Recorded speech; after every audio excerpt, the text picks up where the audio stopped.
Tara, honey, how are you feeling? Are you doing better than this morning? You seemed like you were really having a tough time. Hey, Mark. Yes, I am feeling a lot better now. I haven't had such a bad migraine in a while. But it's gone now, so don't worry. I'm sorry I wasn't able to make you breakfast this morning. There's no need to apologize.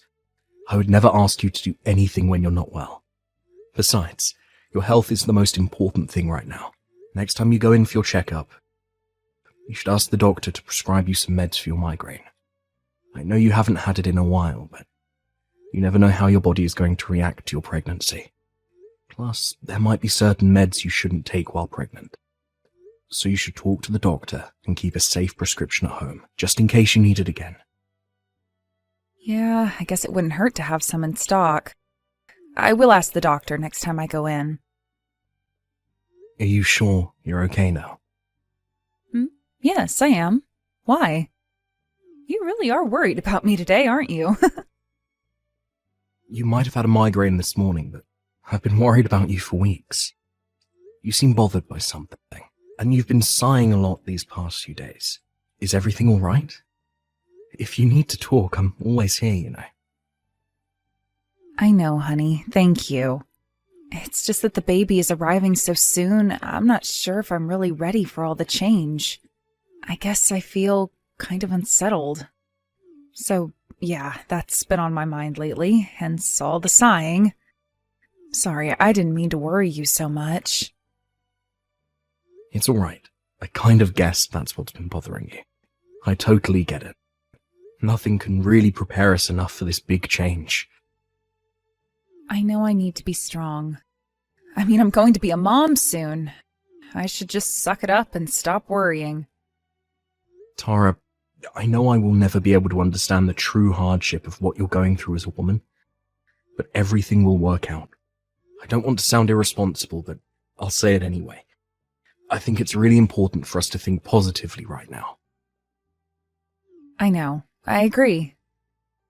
There's no need for you to suddenly become a great mum. I mean, you already are. But I'm sure you'll become even better with the baby, right?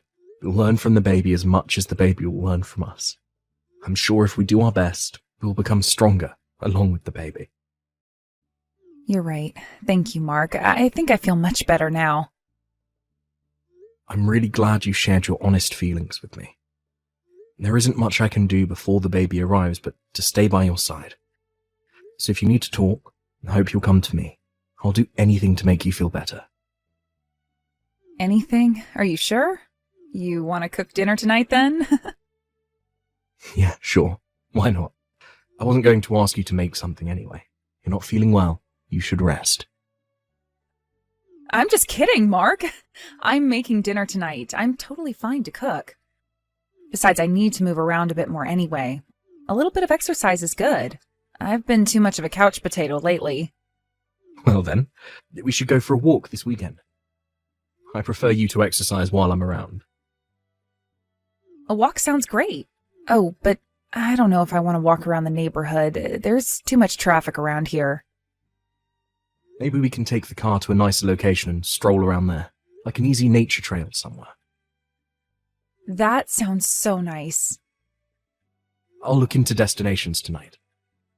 Thanks. I'm so happy we have something to look forward to this weekend.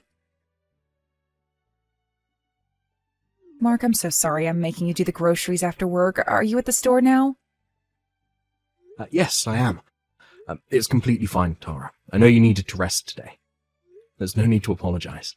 Are you feeling any better now? You sounded pretty sick earlier. A little bit. I think I might be anemic or something. Well, if that's the case, you really need to stay in bed. You might fall from getting dizzy. Oh, I forgot to mention, there was a letter from the building security this morning in our mailbox. A warning? About what? Apparently there's a man loitering in our building. He's been seen a couple of times. I think it was best that you didn't go anywhere today. Oh, did the letter say what he's like? Nothing about his appearance, but apparently the guy spoke to a resident and his English wasn't great. So maybe he's from overseas. Maybe if you heard him speak, you'd be able to understand if he speaks one of the languages you do. But it's best you don't encounter him. It said in the letter that he tried to force into one of the auto-locked doors at the entrance. That sounds pretty horrible. I'm scared now. If something happened, I wouldn't be able to run with this belly. Well, you're due in no time, so you won't have to worry once you're in the hospital. You'll be staying with your mum for a while anyway, after the delivery of the baby. But until the baby arrives, you should avoid going out on your own as much as possible. If you need to, let me know, and I'll come with you. Sorry, I didn't mean to scare you too much. The building asked the police to patrol the area more, so I'm sure he won't be seen anymore. I bet everything will be back to normal after a month or so. I really hope so. Maybe I shouldn't wait to stay with my mom, though. The hospital is closer from her place anyway. I don't want to be paranoid or be restricted from going outside, you know? I do. If she is okay with you staying with her, then I guess that is the best for your safety. You should call her and ask. If she says yes, I can drive you to her place tomorrow morning. Okay, I'll do that right now. Thanks for looking out for me, Mark. Of course. Oh, but I will miss you. The house will feel so empty without you. My mom's house is less than an hour away. Besides, you are coming to the hospital when the baby arrives. That's going to be happening so soon. You'll see me in just a few days. I know. My boss and colleagues already know you're due soon. They have agreed to fill my spot at work if necessary, so I can take a few days off after the baby arrives. Oh, yeah. There was also a letter without a stamp for you in the mailbox. I left it on the sideboard by the front door, along with the warning letter from the building. For me? Maybe one of your students at the language school. There was some kind of writing that I couldn't read. You had some of them over for a party before, didn't you? Okay, I'll check. Thanks for letting me know. I hope the loiterer isn't one of your students. What? How dare you say something like that? My students are good people. None of them would do anything crazy like that. Sorry, I didn't mean to offend you or anything. I just thought about the possibility of one of your students wanting to see you. I know you're a very popular teacher, and I remember you used to exchange letters with them often, even after they left your school. So I just thought maybe one of them showed up to see you but forgot which door, but it was a bad thought. Sorry, dear. Even if one of them ever showed up, they wouldn't loiter around the building. They're educated people with good manners. Please don't joke about them like that. I apologize, Tara. I'm sorry. It's okay. I didn't mean to be so feisty either. I know you're not the kind to talk down to people, but it kind of felt like you were to my students. It's my roller coaster hormones, thanks to being pregnant. It's making me lose my temper so easily. I know I need to take it easy. It's not your fault. I made a bad comment earlier. The building security issued a warning because this case is serious. I should have taken it more seriously too, but instead I made a bad joke out of it. And to top it off, I included your students in it. It's a very bad call. I'm sorry. I won't compare a loiterer to your students ever again. It's okay. I know you didn't mean anything. I overreacted too. Anyway, careful on your way back home. I'll see you soon. Hey, Tara. How are you doing? It's been 3 days since your due date now. Have you gotten any signs of the baby arriving yet? I couldn't get a hold of you yesterday, so it's worrying me. How are you feeling? Let me know as soon as you get a chance, please. I just want to make sure you're doing okay. I'm sorry, Mark. I couldn't reply to you yesterday because, well, things have been rough. Rough? Why is that? Is everything okay? Has something happened? You're scaring me, Tara. Mark, you might want to sit down for this. I have some bad news. What? I'm so sorry, but the baby didn't make it. Huh? What do you mean? The baby's heartbeat stopped. She's gone. I'm sorry. I'm sorry that I couldn't deliver your baby. Hold on, I'm not following. What are you talking about? Yesterday, I had pain shooting up my belly. I was taken to the hospital right away, but it was too late. The baby was gone by the time I was checked in. It happened so quickly. She came out after an hour or so later, but there was nothing the doctors could do. I'm coming to you right away. No, don't, please. I'm not letting you take this on your own. I'm coming to see you now. No, I don't want you to come.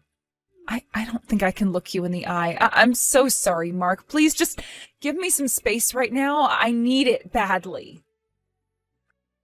Tara, I need to be by your side. I can't leave you alone. You will make it even harder for me, so please, I am begging you to leave me alone for a few days. I am in complete shock right now. I need time alone to wrap my head around what's happened. Don't come down here. You won't be able to set foot in my mom's house either. I will make sure she won't let you in. What about your condition? Are you physically stable? Any pain? No more pain. Physically, I'm stable. I should be discharged tomorrow.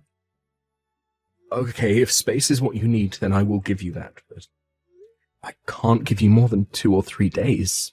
You have to call me by the end of the week. Can you promise me that? I can't not see you or the baby for longer than that, please. Okay, I will make sure to let you know when I'm ready to see you. Hang tight until then. I know I'm asking you an incredibly harsh favor. I'm so sorry. It's okay. You don't need to apologize. This is nothing compared to the pain you have gone through, Tara. I love you. You're the most important person in my life. I need you to remember that, okay? Hi, Mark. I'm sorry I kept you waiting. Thank you for giving me space. It's been hard, but I think I've calmed down now. It's okay. How are you? Oh, wait. You don't have to answer that. I've been doing a lot of thinking. In fact, that's all I could do. And now I know what I want to do. Mark, we should get a divorce. What? I am so sorry I couldn't protect our child. I wanted to have your baby, but I failed you. I don't think I can ever look you in the eye. It'll be too hard for the both of us. We won't be happy like we used to be. I am so sorry. I never meant for this to happen. I'm sure you didn't. But you really are full of surprises. I never imagined that you would fake your baby's death just because you didn't want me to see her. Did you actually think that I wouldn't find out about your affair if we got a divorce? Huh? Mark, what are you talking about? I know you had your baby, Tara. The thing is, you immediately knew the baby wasn't mine. I mean, how could she be? I'm not black, and neither are you. So why did you give birth to a baby who was? I visited to see your baby, you know. I saw her while you were asleep. In fact, you were stupid to think that I wouldn't visit. What? Your mum called me. She started crying on the phone, apologizing to me for what you've done. I thought she was apologizing for you losing the baby at first, which was kind of weird, and then she told me. What? She told you what? Everything. She told me you had stopped her from spitting the truth to me, but she felt she couldn't keep this from me, that it was way too harsh. So, she told me everything. But I still couldn't believe that you'd have an affair and have someone else's baby. She told me to see for myself, that I should visit her and see the baby while you were asleep. We arranged for my visit when you were resting, and I believed your mum was telling the truth. I mean, how could I not? The baby was definitely not mine. So her dad is one of your students from your language school, right? You must have some serious issues cheating on me with your student. Mark, no, I didn't cheat on you, I swear. What? What is it then? A mistake? A fling? You think I would forgive you if the relationship was casual? You betrayed me, Tara. You slept with someone else and had their baby. I can never forgive you for that. I was forced into it. Listen to me, Mark. I didn't ask for this to happen. A student of mine has been stalking me for a while now. Remember, there was a loiterer in our building? That was him. He was wandering around looking for me. Why didn't you tell me then? How could I? I didn't know what you would think of me. Besides, I wanted to believe that the baby was yours, not his. I spoke to him, you know. I saw him dropping another letter in our mailbox, so I confronted him. Wait, you spoke to him? Why? He's been dropping off letters practically every day since you left to stay with your mum. It was freaking me out. Why didn't you tell me about this?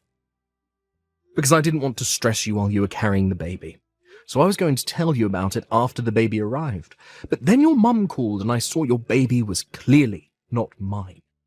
I came back and read the letters he wrote to you. I had them translated on the web. He was desperately begging to raise the baby together. That's when I figured that the loiterer was your child's father. So I waited for him to show up again by the mailroom. I don't know. You don't know what? That your child's father is Miguel?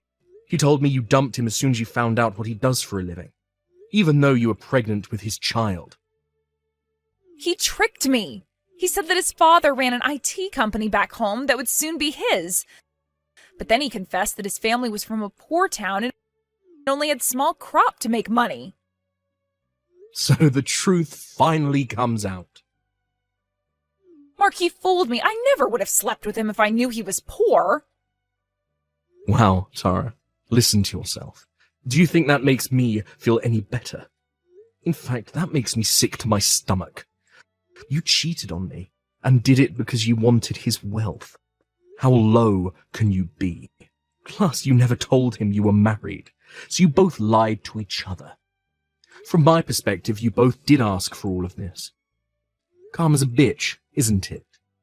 Anyway, I agreed to a divorce, but I'm suing you for multiple accounts of emotional distress. I'm glad I kept these letters, so I can use them as evidence to show in court. Mark, please, calm down. You can't be serious. How can you sue me? You won't get anything from me. I'm a single mom. You can be that cruel? Cruel? You think you can use that word against me?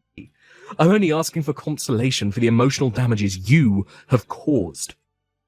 I'm not the father of your baby, so I will leave your issues to you and Miguel. I'm only asking for what I have the right to ask. Mark, I'm sorry. I have been a horrible person. It's too late for you to apologize. You played a dangerous game, Tara.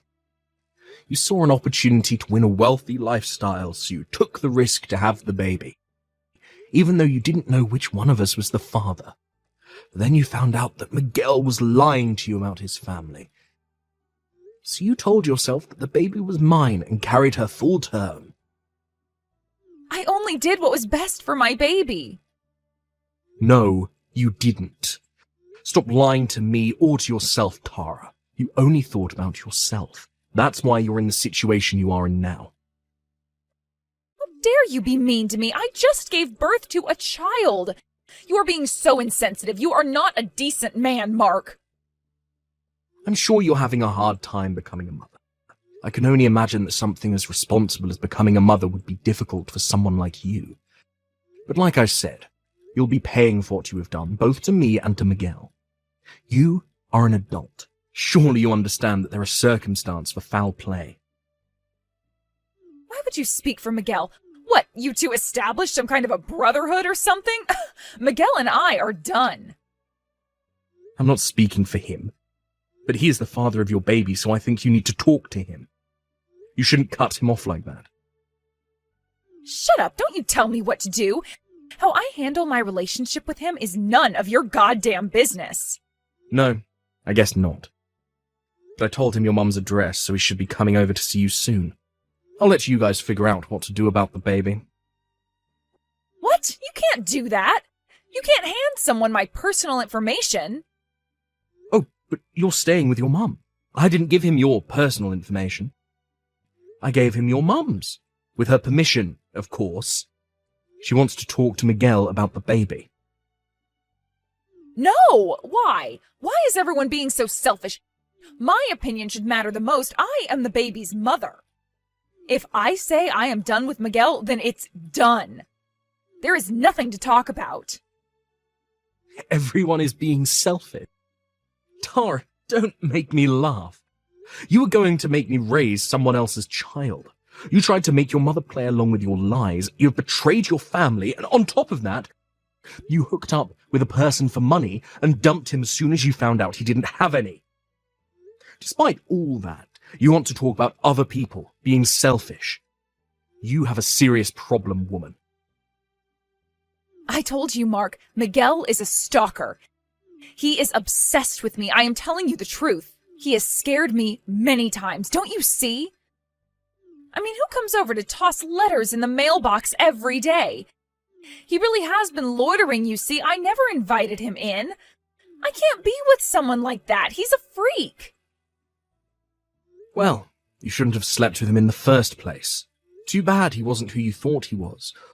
Or else you would have divorced me to marry him instead. Mark, please, help me. Take me in for a while so I can hide from him. I'm scared. What if he wants to hurt me? Wait. What if my parents make me marry him? They're old style like that. They would want Miguel and I to take responsibility. I can't have that. I don't know what he wants or what your parents want, and I most definitely don't care about what you don't want. All I know is that you have to take responsibility for what you have done. For the record, no, I will not take you in for a minute. You lied about my child's death. Then you dump people like trash. I don't want anything to do with a scumbag like you. Look in the mirror for once. If there is anyone you should be scared of, it's yourself. Several months later, with the help from my ex-in-laws, our divorce was officially filed. I heard from them that Miguel showed up at their door shortly after our last conversation to discuss how they were going to handle their relationship. It turned into another drama, with Miguel insisting to return to his home country with their daughter, and Tara refusing. But Tara's parents finally asked their daughter to leave the house and suggested she go with Miguel if she wanted anyone to support her. In the end, Tara gave in and began living with Miguel. Having no financial confidence to raise the child on her own, Tara recently messaged me complaining how she's living a life far from her ideals. She begged for financial support so that she didn't have to move to Miguel's home country. I, of course, told her that I didn't care for her anymore, that we were officially done, and hung up the phone. I immediately blocked her so that she doesn't bother me again, but I hate that she had the nerve to call me, so I'm thinking about changing my phone number. I honestly don't care about what Tara is going through right now. I sometimes wonder if Miguel chose the right path staying with her. But it's probably best for the baby, since leaving Tara to raise the child on her own is too risky. She must be miserable living with a man she once dumped. She deserves every bit of it. And I hope she realizes the magnitude of what she's done. After the divorce, I moved out from the condo I used to live in with Tara, and I now live on my own. The fun memories we shared up until the pregnancy sometimes haunt me. I feel so low and sad. But I know looking back on the days won't help me move forward. I know it will continue to haunt me for a while, but I hope time will help me heal. Seeing me depressed, my parents bought me one of the kittens born at their home. I was going to return the kitten after a while, but living with her for a few months, I became completely head over heels. It's hard to believe how such a small life has helped me get back on my feet.